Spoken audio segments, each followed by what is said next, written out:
Welcome back. And for those first-time joiners, take a seat at the Black Table. I'm Greg Carr, your host here on the Black Star Network, and we are joined today by two of the most important thinkers that we have on the contemporary landscape, and we'll be discussing the past, present, and future of Black History Month. A lot of conversation to be had about this month, which is widely misunderstood and misinterpreted. So we thought we would bring in two folks into the conversation who are master teachers, long-standing workers in the tradition of Black History Month and beyond, and have a conversation about it so that everybody can leave this space thinking, okay, now I understand it a little bit better. So we're going to be joined today by Dr. Ida Jones, who is currently the vice president for membership of the Association for the Study of Afro-American Life and History. Those are the originators of Black History Month. You've heard the name Carter G. Woodson. You'll hear it more today. She's a life member of that association. She's an award-winning author of a number of books. She's written books on figures like Kelly Miller. These are people you should know. Mary McLeod Bethune, who you probably heard of. William Henry Jernigan, Victoria Q. Adams. And she's currently the archivist at the Morgan State University. We'll talk more about her background. Larry Crow is also joining us. Larry Crow is a historian, a scholar, and in his role as producer and interviewer with the History Makers. Some of you have heard that platform before. He's interviewed over 1,000 notable African Americans in extended detail and makes him one of our most important resources for contemporary African American individual and institutional history. So we're very happy to be joined today by Ida and Larry. Welcome to the Black Table. Let's talk Black History Month with our friends. Hello, y'all. Hey. Good day. Good to see you. Good to see you. And so we want to jump right in. Ida, since you are not only one of our finest historians and teachers, you're also a record keeper, a culture keeper, and you have served prominently in ASALH, the Association of Black Women Historians, and other places. Give us a sense of the history of Black History Month. I mean, who is Woodson and where did he come from? What was he trying to do in 1926? Yes, Carter G. Woodson was an African-American who was born in West Virginia in 1875 to enslaved parentage. He was unable to attend high school till he was in his late teens and early 20s, not because of ability, but because of access.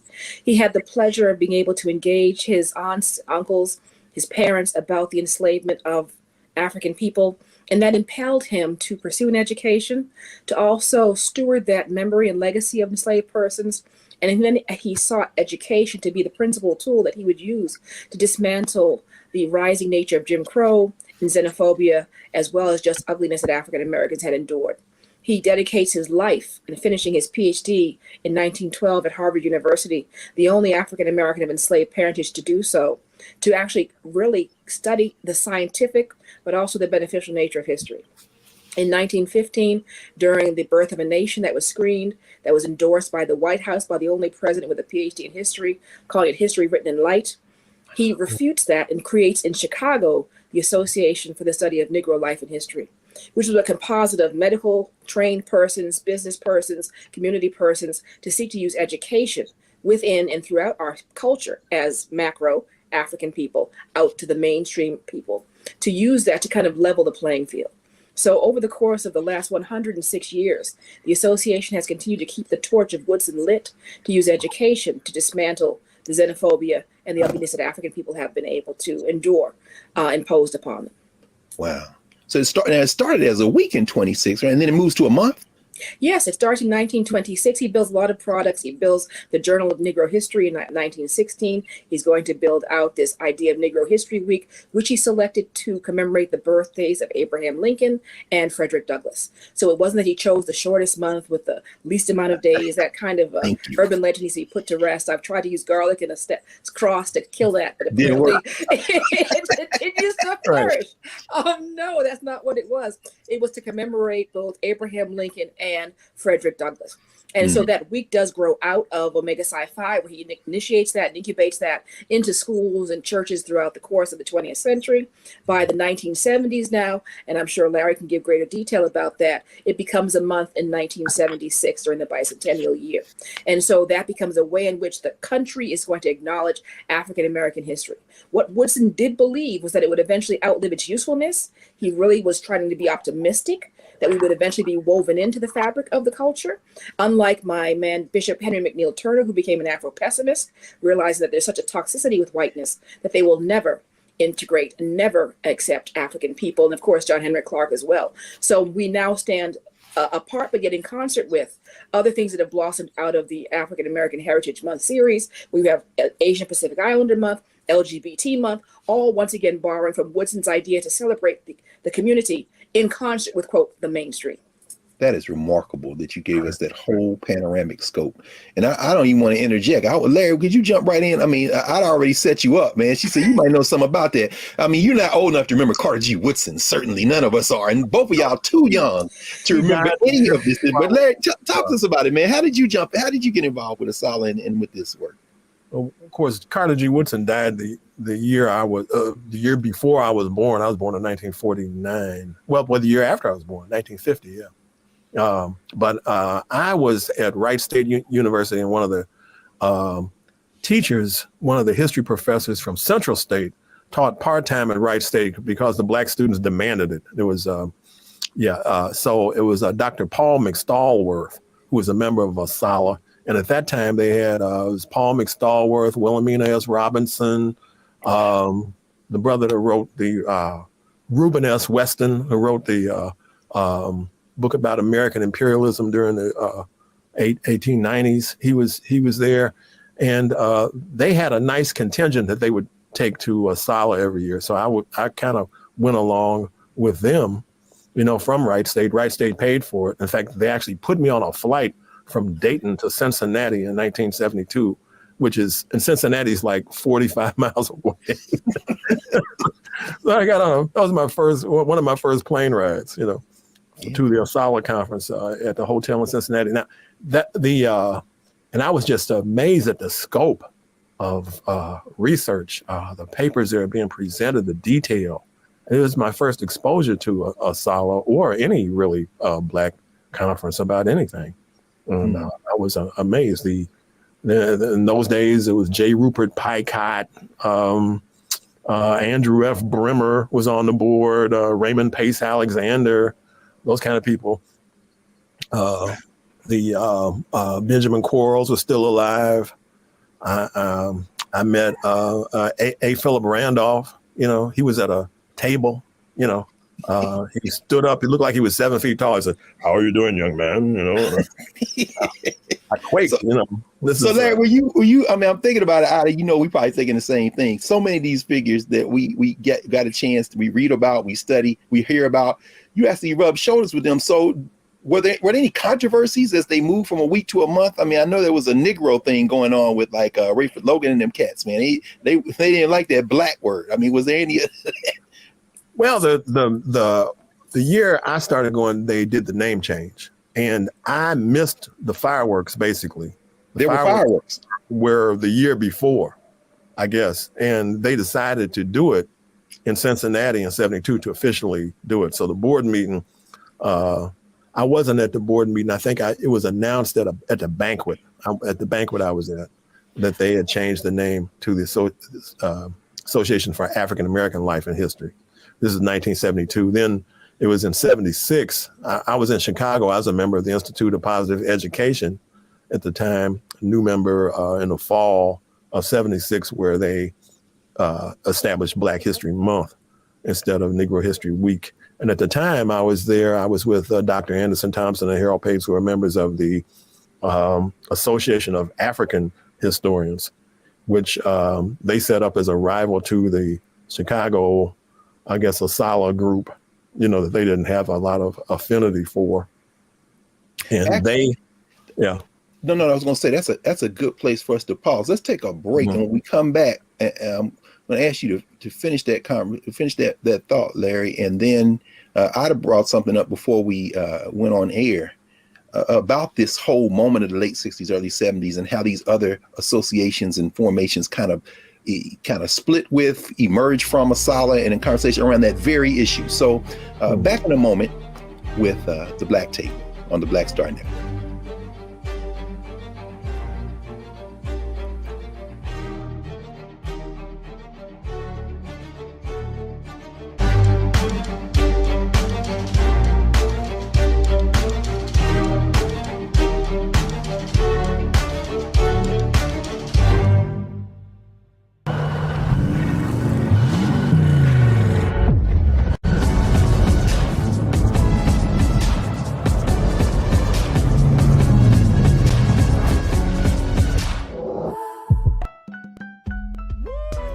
all impacted by the culture, whether we know it or not. From politics to music and entertainment, it's a huge part of our lives, and we're going to talk about it every day right here on The Culture with me, Faraji Muhammad, only on the Black Star Network.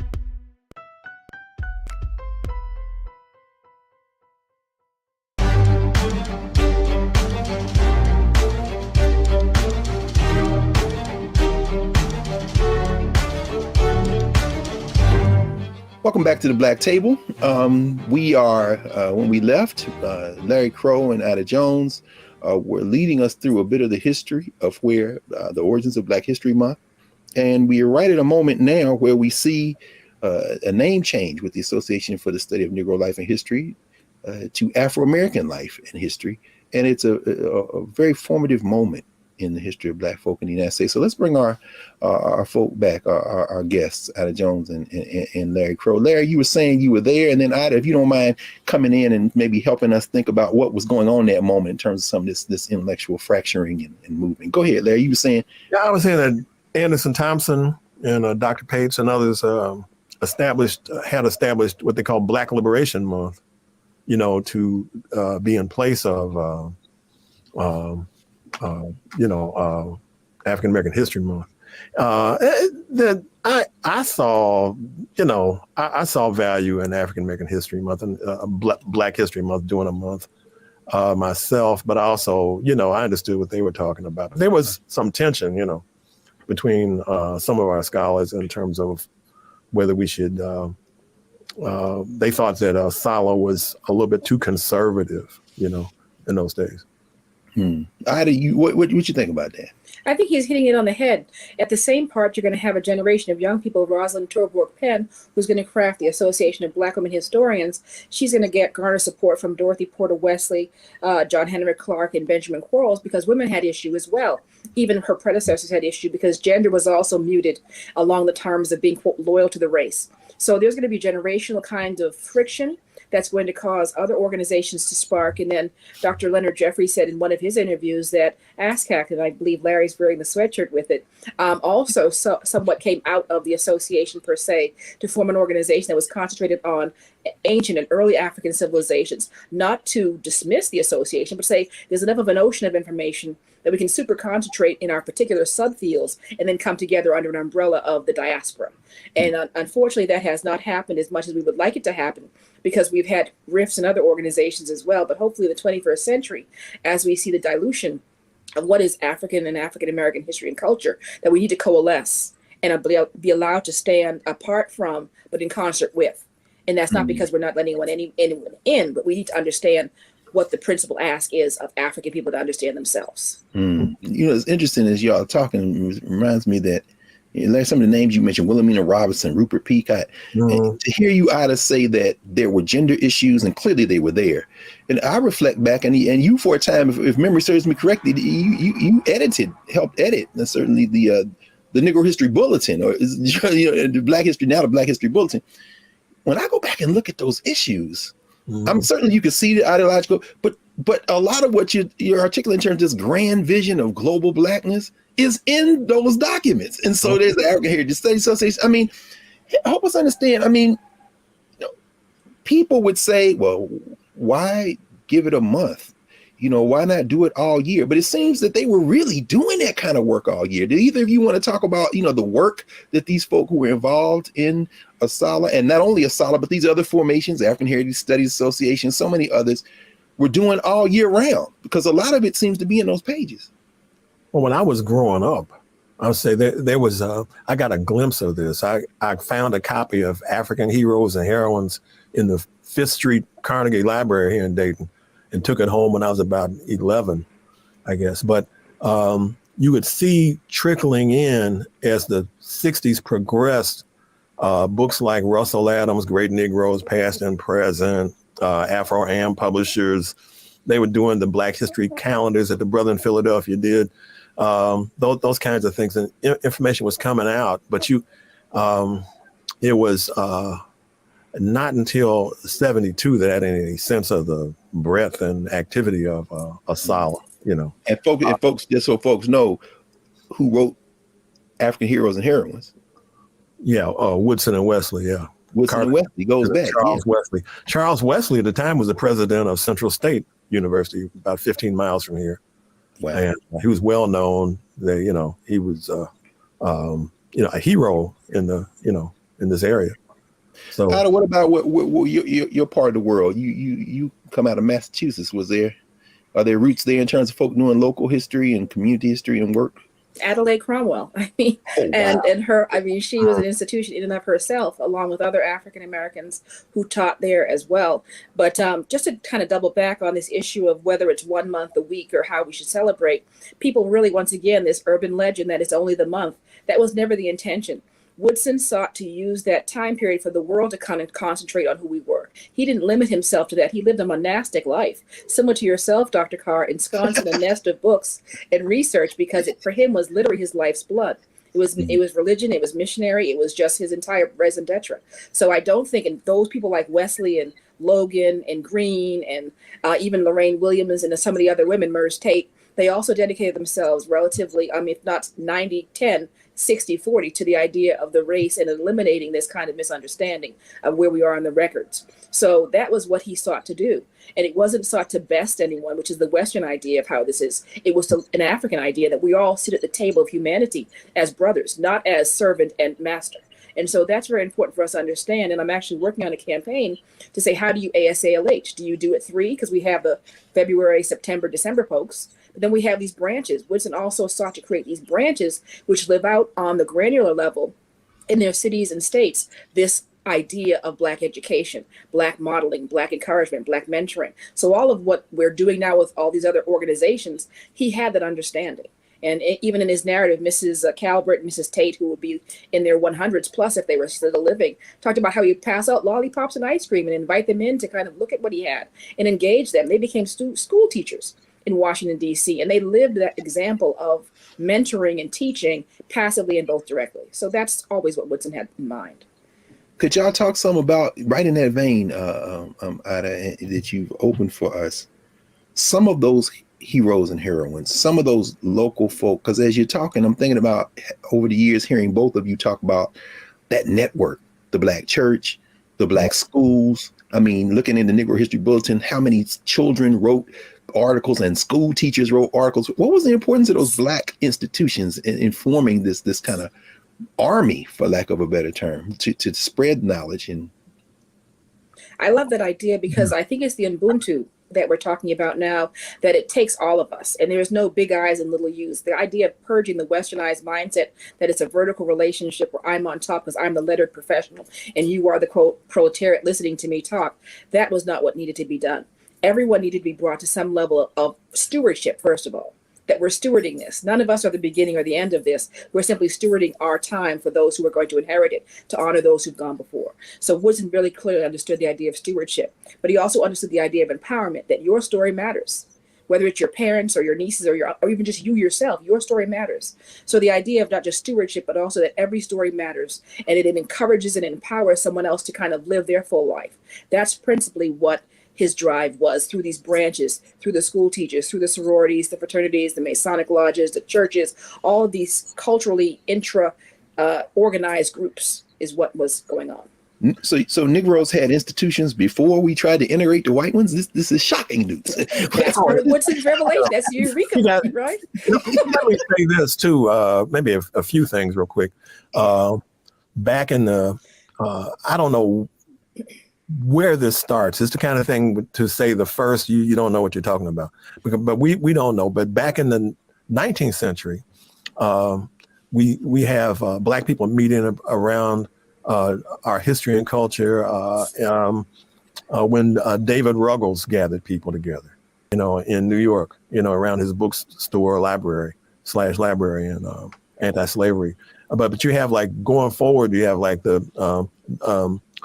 Negro Society for Historical Research in 1911, founded by basically Arthur Schomburg and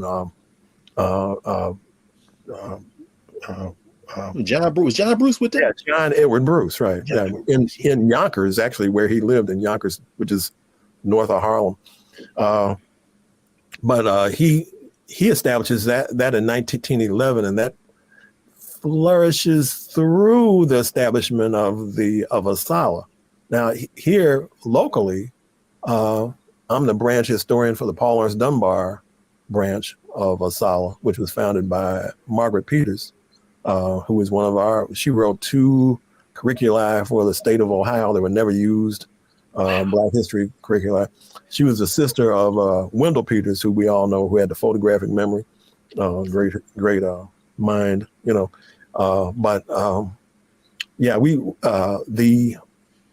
have organizations, that pop up, to discuss local history, book clubs. You have a lot of them can be found in a book that Eleanor DuVernay, Sinnett, Paul Coates, and Thomas Battle wrote. Black Bibliophiles and Collectors. That's right. Yes. That's right. I didn't mean to cut you off. No. This is good. This is a conversation. Look, those are oddest people you just evoked. In fact, she worked in Moreland Spingarn. So Thomas Battle, long. To mention crazy. The American Negro they are Academy royalty, as far as I'm concerned. They're Black royalty. And exactly. I know them. I love them. Those are the people. So, did you know Benjamin Quarles, Ida? I did not, and I'm right here coexisting, and I did not have the pleasure of meeting him at all. I met Roland McConnell, who Roland McConnell. Yes, Roland. I interviewed Roland McConnell, and I asked him about Benjamin Quarles. I also interviewed Benjamin Quarles' wife. Oh yes, Brett. Mm-hmm. And they were both. What they described when they described Benjamin Quarles was a man who he did all of his research, all of his books. He did all of his research himself. Yes, he didn't have any graduate assistants. I mean, Dr. Thompson used to say the difference between Negro scholarship and white scholarship is that when you go to Harvard, you got you have a chauffeur limousine that takes you to the library. They meet you, they give you tea, they offer you tea. You got grad assistants, that you are supervising. He said the Negro's got to do it all himself. Literally. And a man like, of course, Carter G. Woodson, Benjamin Quarles, John Henry Clark. I mean, these people, are just so amazing. They did all this work themselves. And taught a full load. Quarles' wife, you could see the pain in her eyes talking about him. She said she couldn't get him to do anything but work.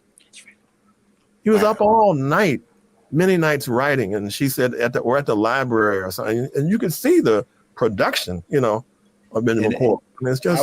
I would be remiss if I didn't, in knowing the two of you all, make the connection too about the places where they would go to do research, who kept those archives. Hallie Quinn Brown, who of course Larry led us to her literal gravesite there in Ohio, and of course a woman who you follow in her footsteps, the great Dorothy Porter, who you mentioned. You want to say a few about those Black women librarians? Yeah, that was the vanguard. So right along with those organizations that Larry mentioned, those academies that the men formed, women had literary salons, and they actually went into professions. So I believe the vanguard, both the teachers as well as the librarians, were those stewards and understood that they needed to save those materials to make them available for young people. And I believe it's Nikki Giovanni has a book coming out, and her next book is called The Librarian. And she actually talks about how this Black librarian really helped her. James Baldwin talks about how a Black librarian helped him, how that they could save themselves and see themselves and reimagine themselves through books.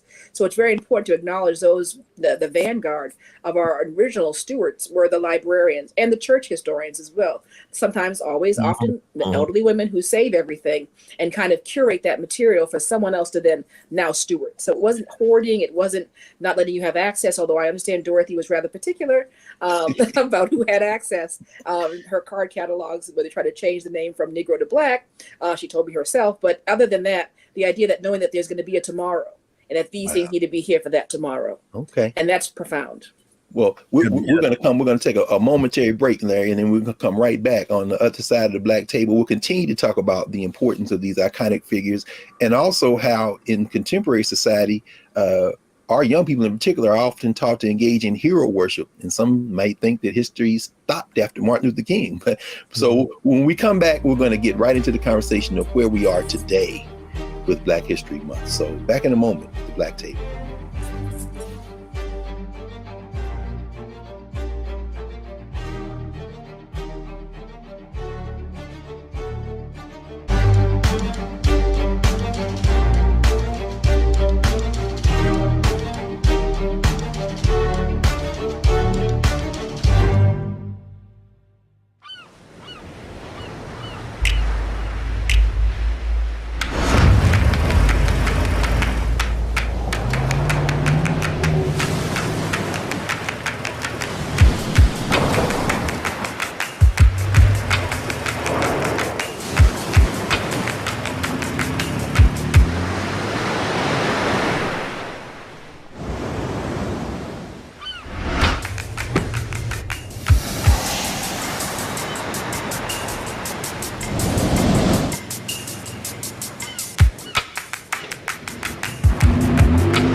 Don't you think it's time to get wealthy? I'm Deborah Owens, America's Wealth Coach, and my new show on the Black Star Network focuses on the things your financial advisor or bank isn't telling you. So watch Get Wealthy on the Black Star Network.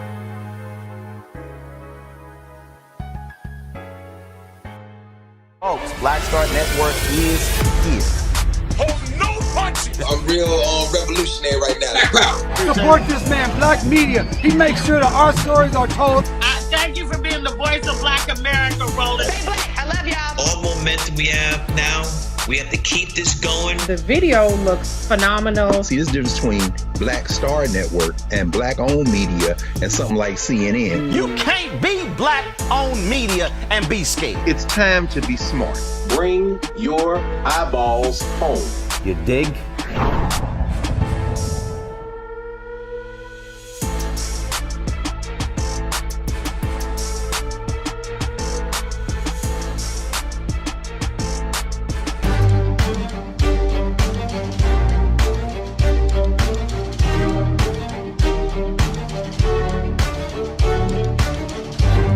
We're back, and we're continuing this conversation on the past, present, and future of Black History Month with Ida Jones and Larry Crow. Larry, you about to comment? Ida, when we left, Ida was leading us through this importance of institution building and some of the women in particular who right. kept these records and archives that these women and men, many men, more men, unfortunately, at that time, were doing the research in. But you know, say some more about that. I mean, we don't know enough about the figures you all are naming. So, well, you know, Chicago's outstanding library ancestor is Vivian G. Harsh, and she operated at a library right off of Wabash, which was named for one of the founders of the Providence Hospital. I can't think of his name right now, but you got Vivian Harsh. You got, of course, in New York City, Dorothy Hudson took over the leadership of the Schomburg after the death of Arthur Schomburg, and the second man who I can't think of, but is a very, very well known figure. But she kind of brought the Schomburg into the 20th first century. I met her in Dayton. She was actually meeting with the scientists over at NCR to reduce the Schomburg clipping file to microfiche back in 1973 or 4.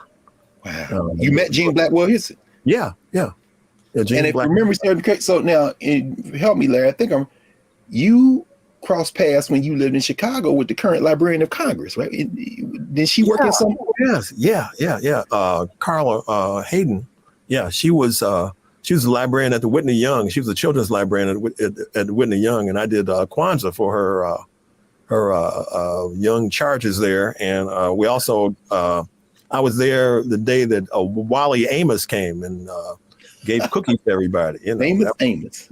I made some kind of presentation on that day too. But Carla, she's Sharon Howard at the Schomburg. I know a lot of librarians that I've been friends with over the years that are really, pivotal. Now, she never forgive us. Hopefully, the Black Star Network continues to spread and everybody. So we got to mention Jessie Carney Smith. We can't. Fisk. Oh yeah, from Fisk. Yeah. Oh yes, indeed. Yeah, I interviewed her too. To my, Oh wow. Yeah, she was really. So with all this, and again, I mean, just in this moment, I hope everybody is taking notes, particularly young people. Y'all are listening to these two master teachers and getting a lot of homework assignments as we're thinking about this. And here we are in the 21st century. It's 2022. Where is all this controversy coming from? There's a recent study by the Southern Poverty Law Center. They assessed the public school curriculum, and they said on the issue of civil rights, just on that issue, 20 states failed in terms of what is actually being taught. And then folks are saying on the other end of the spectrum, we should broaden the themes in Black History Month, make it broader, and then folks are saying, well, it's not being taught enough. And, meanwhile, our young people, we're all teachers, we know, a lot of the history that they are getting, to the degree they're getting any at all, is pop culture stuff. Harriet Tubman on the $20 bill, Instagram posts, businesses promoting Black History Month. What would y'all say about the state of Black History Month today as cultural workers who are really continuing to teach and work in that tradition? We need to go deeper. I know one thing that Dr. Thompson used to do, Dr. Carr used to in Chicago, they challenge us to go deeper. So it's one thing to say Harriet Tubman's name, and it's another thing to know what she actually did and where she came from. And when you know about Carter G. Woodson in a deeper way, you can appreciate him more. Everybody, has a value that's way beyond what we see on the surface. We just recite these names. We really not doing anything. And maybe then we can throw away this notion that they, I know that Ida was talking about, they gave us Black History Month. They gave us the shortest month. There's no they. We have to really go into depth and the details so we really know what we're talking about. Ida, you're one of our flagship universities, so I know you see this kind of stuff every day. What do you think? To that end, it's very orchestrated. This is not by accident.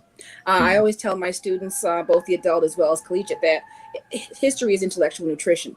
And you're malnourished if you don't have an understanding of the nutrition. So right now, Yale's most popular field is history. Yale went about a complete public relations campaign to rebrand what history is, and it is now their #1 undergraduate major in the midst of the STEM explosion or STEAM explosion we're dealing with right now. Concurrently, at many HBCUs, history departments are floundering.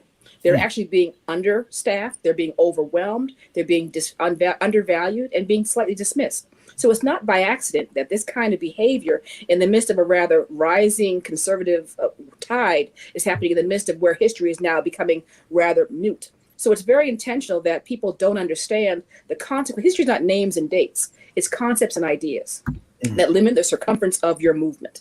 And because people have a very poor nutrition, because they have not been taught the history, either at the knee of a parent or in a school or in a church or in some kind of civic space, then they believe what they see on the social media, 140 characters, is history. And so there's a great disconnect there. And I think the students in Baltimore City during the 2020 Summer of Discontent said they wanted to decolonize the curriculum. And they want to know who was Baldwin. They want to know who these authors were. They really want to know, but no one's telling them because it doesn't fit the criteria for what the state mandates as a test to be approved. But I do have to, at the same time, applaud the state of Maryland. I'm working with the Department of Social Studies teachers, and they're actually teaching how they rethinking and reworking how they teach history. I've been invited on several occasions to speak with their teachers in social studies to help them understand at least about the HBCUs of Maryland, which was rather anathema to most of them. They did not understand that there was only one authentic HBCU that was created in Maryland by Black people, which is Morgan State. And the other 3 incarnations have different origin stories, which I can't go into at this juncture. But nevertheless, there is a hunger and there's a desire. And I believe we are the stewards that need to meet this. And the late, goodness, his name escapes right now, Dr. Harold Pinkett, Morgan graduate, first African-American hired at NARA, said that this is a racial responsibility. So we owe it to no one else but to our children and our ancestors to steward this. So if we fail, then we failed. We can't point to anybody else. My goodness. Now you about to say something, man. Wow. No, I mean, we have to keep fighting for our history and culture to be taught in public institutions. That's for sure, but we have to do it at home and we have to do it in the community in an organized way. We just can't afford to be trapped in just the public education fight for our history and culture, because that we'll never win in that situation. We have to make sure we overwhelm them with what we know from home. We bring it with us, Sounds and I must do a boost for the association. I didn't mean to cut you off. Greg, no, this is exactly. Go ahead. To join ASALH in our efforts to do so for the next 100 years. There are products, there are organizations, there are people such as myself and Larry, as well as yourself. Remember my branch, Greg, that really can reach out to these young people and are concerned about even some of our not so young people. Because if you don't know as a parent, how can you teach what you don't know? And that's so right. A lot of it is resulting that the parents themselves didn't get it. And so there's a lot of disconnect, and I don't fault anybody because we're so into this part of the pond that we see it and we live it. But those people who are on land or in other parts of the pond don't understand it. So I can't really indict anyone for being, quote, guilty of not doing things. Those of us who know need to diffuse. And whether they choose to receive or not, that's a different story. But we need to be the ones to diffuse in every way we can. And so that's incumbent upon us that know to share. And definitely join. Could you help us? Just let us know how would folks who are watching say, I want to join Asala. What should they do? What's the first step? Because you my leader in the branch here. That's right. Well, you can go to asalh.org. That is our main website. And if you're a little bit skittish about physically joining, we have a YouTube channel. So ASALH has a YouTube channel where a lot of our content is there for free. We would love you to subscribe to kind of boost our numbers to help us get other kinds of content going, because we're all about learning for every grade, every age group across the African diaspora. We have international persons of interest. We have about 7 countries around the world that celebrate Black history in their own way, in their own domestic spheres, and we're in conversation with them as well. Woodson traveled internationally, was fluent in Spanish as well, taught in the Philippines, and there actually is a book called The Miseducation of the Filipino that actually models itself off of the miseducation of the Negro. Yeah. And so as a result, Woodson's influence is far more global and far more saturated than we give him credit for. So we're all trying to excavate and lift up the torch that he lit and keeping it lit into the 21st century. So asalh.org. So yeah. We'll pause here, and when we come back, we'll talk about the future of Black History Month. In fact, we've already started, and whether we should or shouldn't have one, where these influences are coming in. We've already gotten our marching orders, so when we come back, we'll get into what this looks like going forward beyond even our lives. So back in a moment at the Black Table.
Hi, I'm Dr. Jackie Hood Martin, and I have a question for you. Ever feel as if your life is teetering and the weight and pressure of the world is consistently on your shoulders? Well, let me tell you, living a balanced life isn't easy. Join me each Tuesday on Black Star Network for A Balanced Life with Dr. Jackie.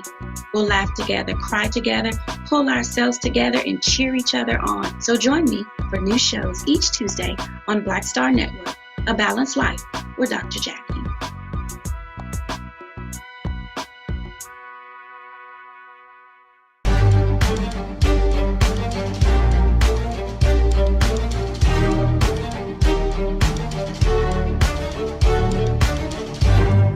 We're back. Welcome back to the Black Table. We're continuing our conversation with Larry Crow and Ida Jones on the past, present, future of Black History Month.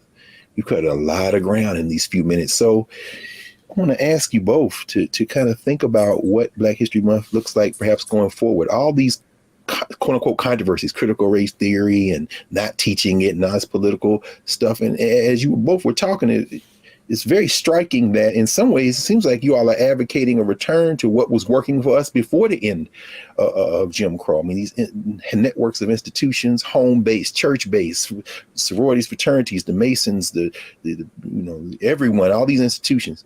Do you have any thoughts on the contemporary landscape and how these conversations, which sometimes get reduced to whether or not Maya Angelou is on a quarter or Harriet Tubman's on a $20 bill or Martin Luther King's I Have a Dream,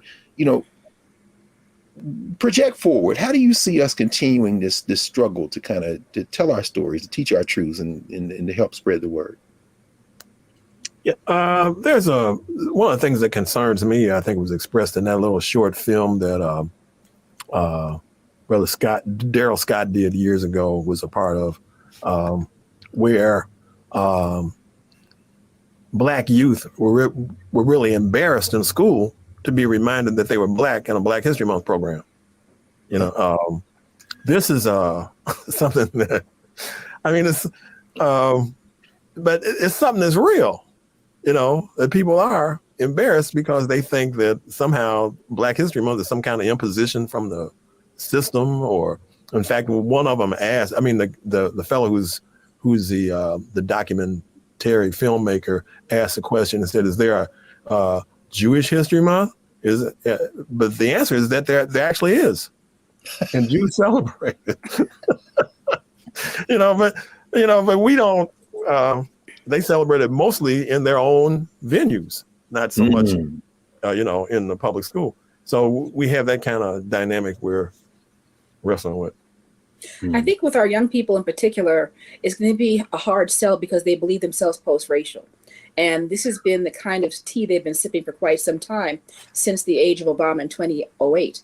So now that they're becoming of age and having these microaggressions that they're experiencing with their friends who they've been holding hands with and playing jumping jacks with since that time, they're now seeing a much more harsher reality. And then they're also seeing a much more global reality of this kind of anti-Black thought.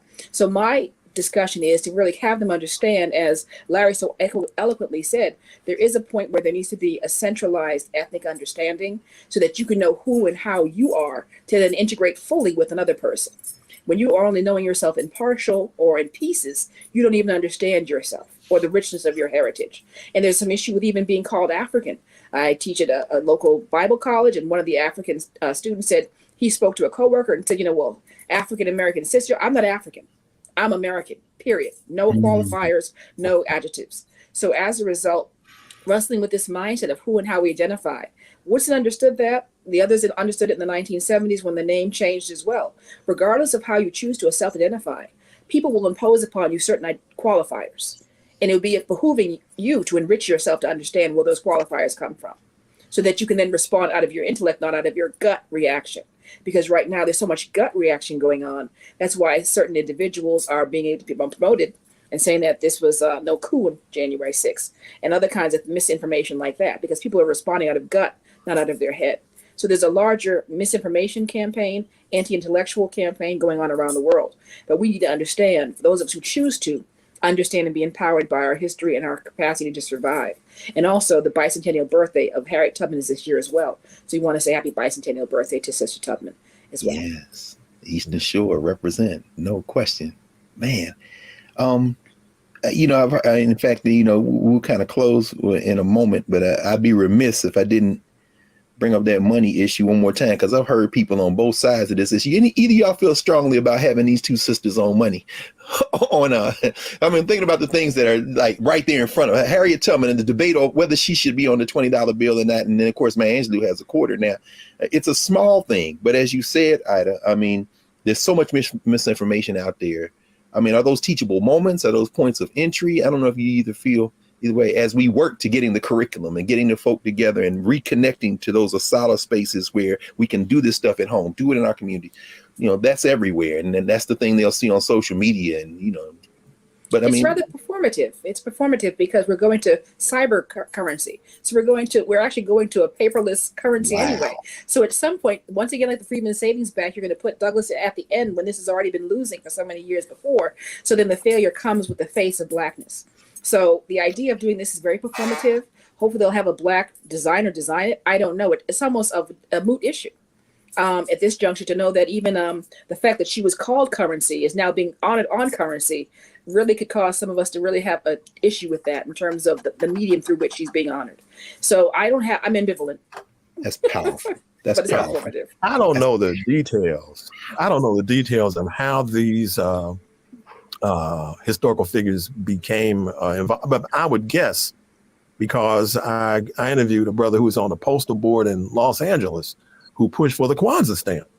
When people in the community were saying Maulana Karenga has put himself on, I said, no, he did not put himself on a stamp, and the white man didn't put him on a stamp. It was a vote of the postal board that a brother was on who had the idea and persuaded other people to vote for. In this regard, I'm sure some well-meaning Black person, decided that Harriet Tubman should be on the $20 bill and push for it. And for me, whether she's on, it's an opportunity to teach about it. It's an opportunity for me to talk for 3 hours about Harriet Tubman. Mm-hmm. Right. Well, on that note, I want to thank you both for joining the Black Table. Two master teachers, Ida Jones, master teacher, archivist, author, community builder, vice president for membership of the Association for the Study of Afro-American Life and History, the founders, the creators of what we now know as Black History Month. And Larry F. Crow, one of our greatest interviewers, raconteurs, a master teacher himself, producer in the History Makers, who has probably interviewed more important African-American figures than anyone. And I encourage you all to go to asalh.org. Want to know more about it. In fact, even join the Association for the Study of Afro-American Life Histories and check out the History Makers. That's one word. .org. Yeah. Historymakers.org. Thank you, Larry. 4,000 interviews online. 4,000. How many did you do, Larry? Would you say? 2,000 and something. About half those interviews. And if you think you just heard it yourself, you got a little taste of it. And I hope you all see where we are going with the Black Table. Week by week, every Friday, tune in, and you're going to be introduced not only to some things that we may not have known, and you'll be introduced to different ways of thinking about things we think we know, and you're going to be introduced to a whole constellation of folks who you should know a whole lot more about. So we're very deliberate about bringing folks to the table who we need to know more about, who can help us know more about ourselves and the world.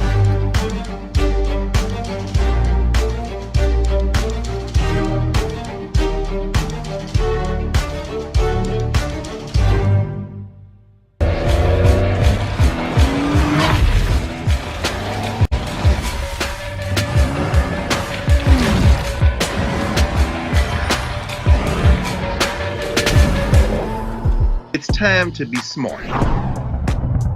Roland Martin's doing this every day. Oh, no punches! Thank you, Roland Martin, for always giving voice to the issues. Look for Roland Martin in the whirlwind, to quote Marcus Garvey again. The video looks phenomenal, so I'm really excited to see it on my big screen. Support this man, Black Media. He makes sure that our stories are told. See, this difference between Black Star Network and Black-owned media and something like CNN. I got to defer to the brilliance of Dr. Carr and to the brilliance of the Black Star Network. I am rolling with Roland all the way. Honored to be on a show that you own. A Black man owns the show. Folks, Black Star Network is here. I'm real revolutionary right now. Roland was amazing on that.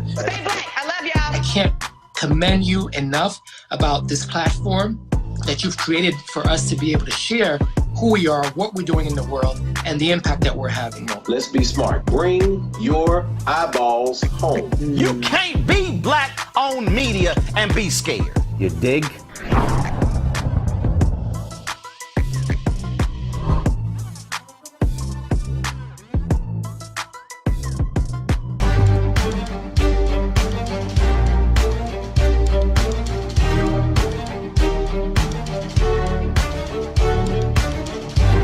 We're preparing now to clear the table for our episode of the Black Table, and we'll end this conversation on the past, present, and future of Black History Month with a couple of reflections on the founder of Negro History Week in 1926, Carr G. Woodson. It was Mary McLeod Bethune who wrote, who was very good friends with Carter Woodson and took over the association.